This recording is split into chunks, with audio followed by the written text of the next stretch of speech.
Good morning, nuts and bolts listeners. Hearty welcome to this Friday's session, which is about 3 ways to improve mental health at work. I hope you've all had an amazing week and are ready also for a relaxing, restful weekend. So, just as a reminder, if you've missed the session, the 20 minutes chat, you can always listen to it on Facebook, LinkedIn, or YouTube. Or if you really liked it, be as great and awesome to just share it with others, because the message we have is a lot more important than for the few. It's really about getting the message out there.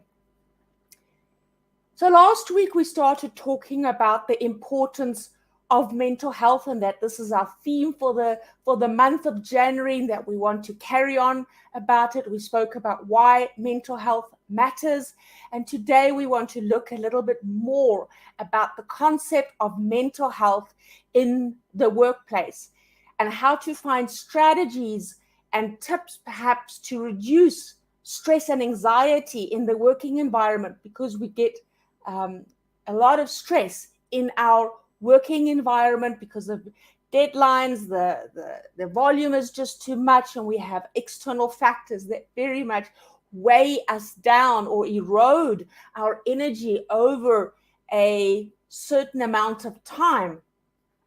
So really looking at mental health, and something that is a key nugget is to bring in reflection and introspection into your daily life.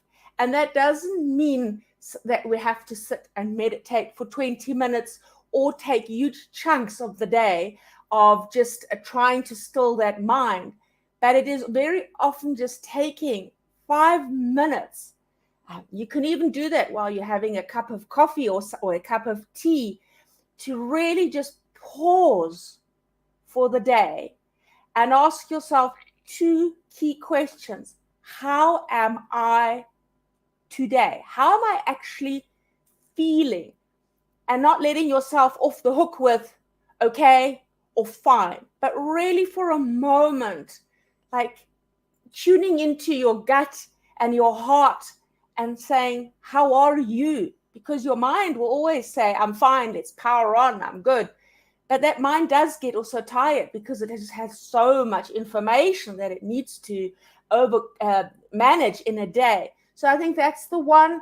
And then just to sometimes have the week or the day review for you to say, how was my week? If I'd have to give it a rating, what would my week be like? Was there anything in my week that actually upset me, or a situation that upset me, or a person that upset me, or a task that upset me? Or was it actually, all in all, a good week? And what made it a good week? So it's just very often pausing and bringing in those little moments of just going, so let me do a bit of stock taking of the week and my emotions. And I know the work environment is very demanding. We do not always take lunch breaks. We don't always have flexible hours. Sometimes we do. We sometimes have hybrid environments, sometimes not. We have to go to the office. We don't necessarily work in positive organizations where there are cultures that are positive. And we don't necessarily have companies who have fun areas where we can just for a moment just really relax. So not all of our organizations are Google companies. And that is the reality, but still, it's how do you find mental health without that specific environment? And then the second one is also, what support do we get to support us with our mental health? So how do our organizations support us through EPA programs? Do we have coaching offered as employees for free? And if we do we take them? Do we have the option to go for mentoring or counseling or to see a psychologist for free? Because a lot of organizations do offer that, but very few employees actually take up that offer. So that support structure is perhaps offered, but not always there. What does your office space look like? Is it for you a positive environment? Does it like really create a flow for you? Or is that office space very hindering for you? So some people can work in an open plan office and other people can't. So the question is really, yes, organizations are trying their best to create an environment and the necessary support for employees to experience and engage with mental health.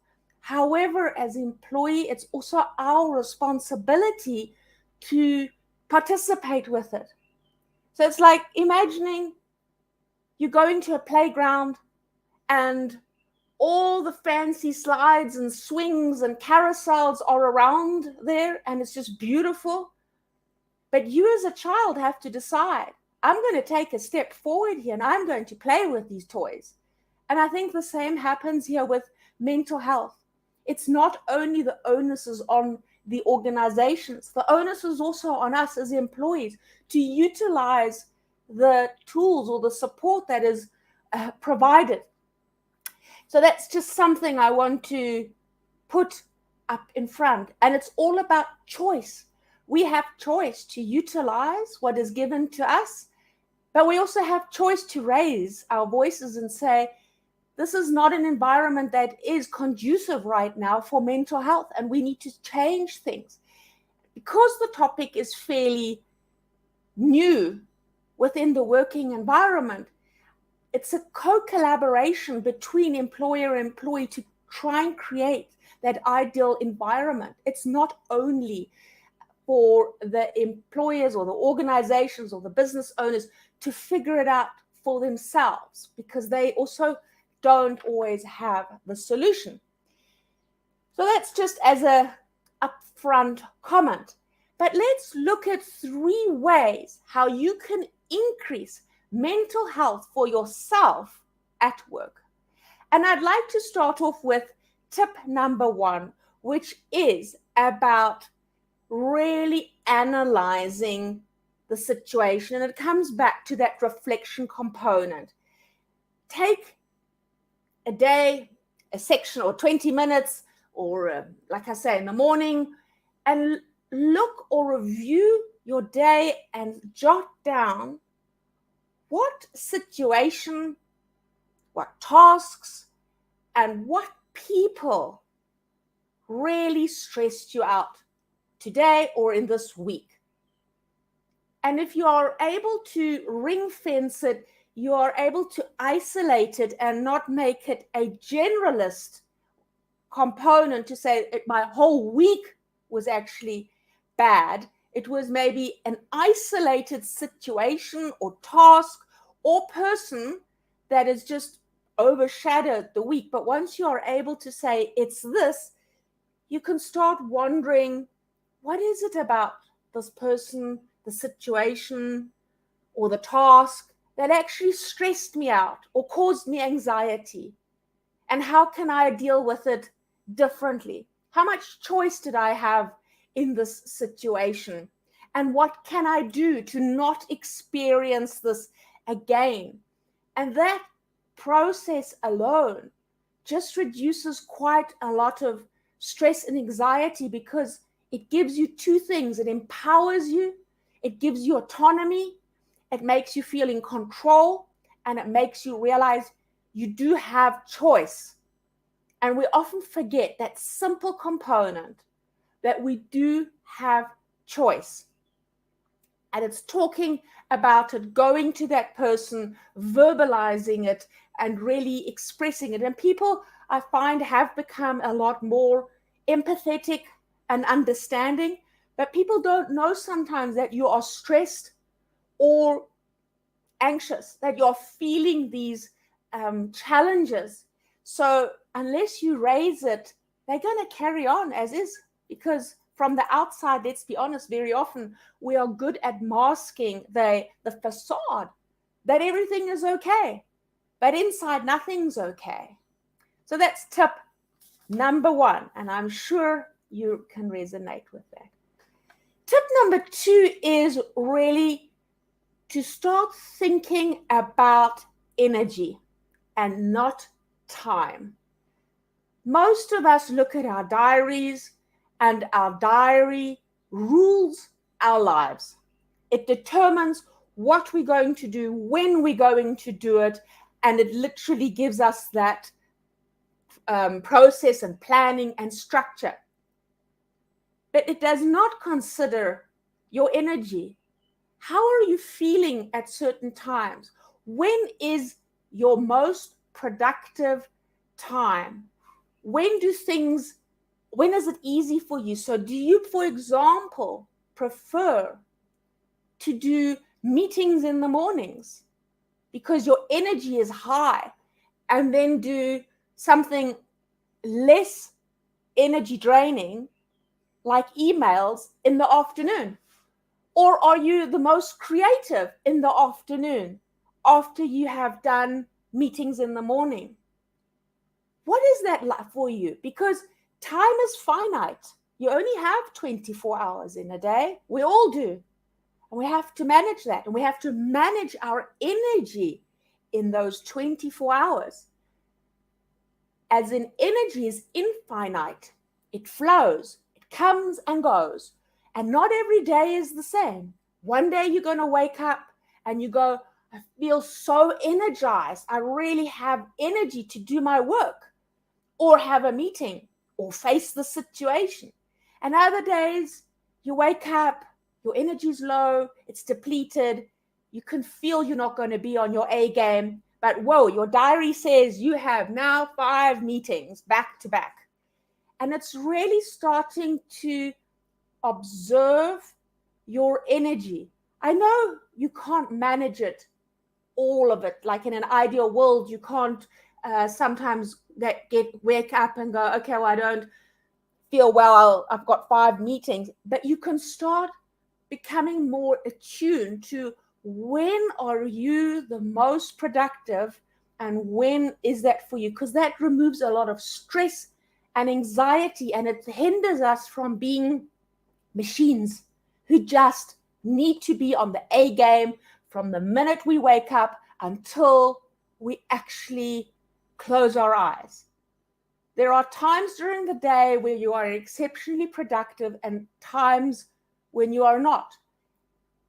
And it's about tapping in to that energy, understanding when it's your highest, when your energy is the highest, and trying to shuffle appointments, tasks, or meetings as much as you can around it. And I mean, I know it's there are limitations to it, but try and be more facilitative with your energy and not have your diary determine your day.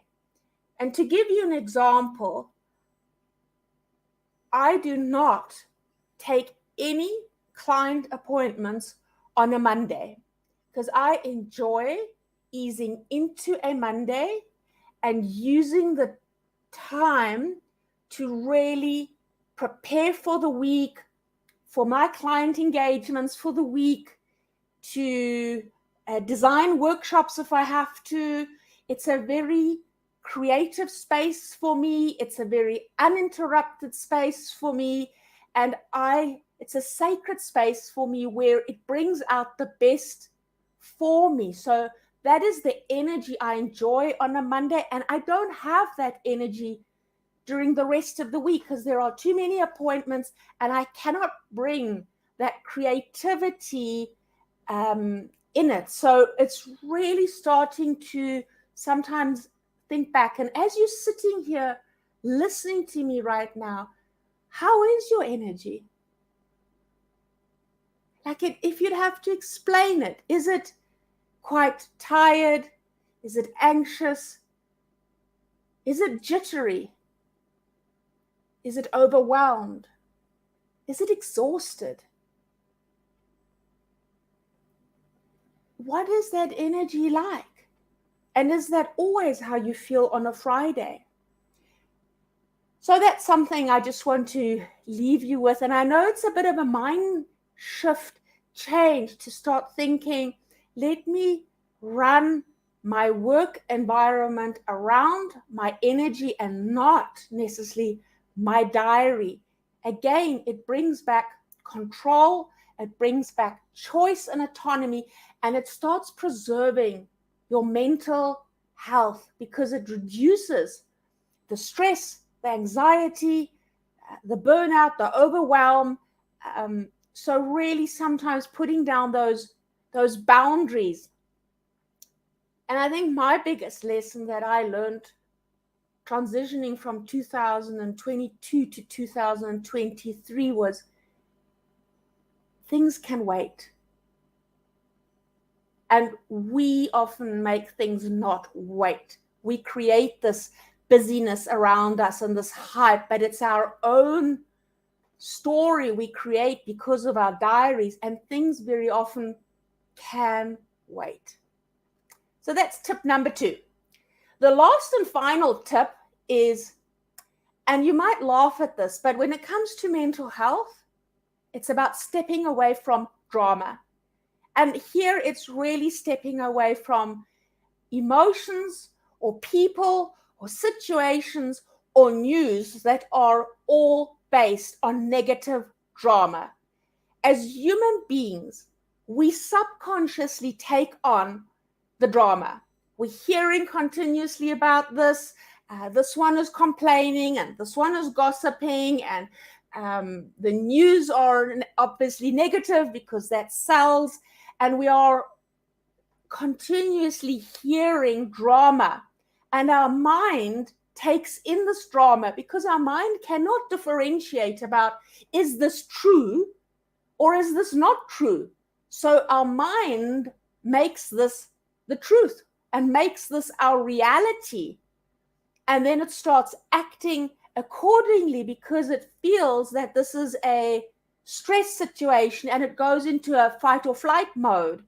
And it continuously wants to protect you from this danger that is in front of you.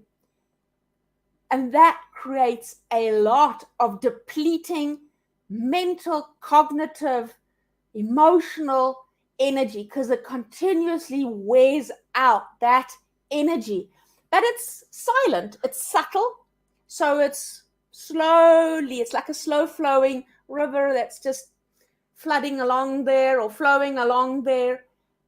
But because it's ongoing and so silent, you don't necessarily notice it. But because of its ongoingness and frequency, it starts eroding your mental health stamina. And then one day you go, I don't even know how I got here. I'm just so exhausted. It depletes your resilience, your positivity, your thought process, your motivation. All these things are impacted. So when you are trying to preserve your mental health in the workplace or just generally in your life, it's starting to look of where is there drama, people, situations, news that you are hearing, and how can I consciously step away from this or choose not to engage with it. So that is really something that depletes our mental stamina without us very often noticing it. So if we think about mental health again, let's look at the 3 items. The one is to jot down the situation, the tasks, and the people that you are finding stressful or are providing anxiety for you. And ask yourself, why is this the case? What is it behind it? And really start asking why. The second one is start to learn to work with your infinite energy versus time. Start bringing the two together and not making them separate items. Your calendar will flow much more. Your meetings will flow much more. You will be way more productive. Take pauses in between, rest, really work with your energy. And the more you can do it, the more productive you are and the more you're preserving your mental health. And lastly, look around you and see where is there drama, be it people, news, or situations that are not adding value to my mental or emotional beingness. And how can I protect myself from it, remove myself from it, or choose not to engage with it? So those are the 3 steps or 3 ways of increasing mental health, be that in your own environment as well as in a work environment. So these are 3 ways of just definitely doing it in a work environment. So ladies and gentlemen, I hope you have found today's conversation valuable and a bit more thought-provoking, and you have some ways to build and buffer your mental health, because to be honest, there is nobody who's going to do it for you. You have to step into that space yourself. So enjoy your week. We'll be connecting next week on another topic regarding mental health, but we will carry on with the topic for January. If you have any questions, please reach out, and you will have the videos released in just a few moments. Thank you so much for tuning in. It was lovely to have you on board and that you were there. I always appreciate you taking the time, and have an amazing Friday, and may your energy be high, your calendar's not too full, and nobody irritates you. Take care, and bye-bye.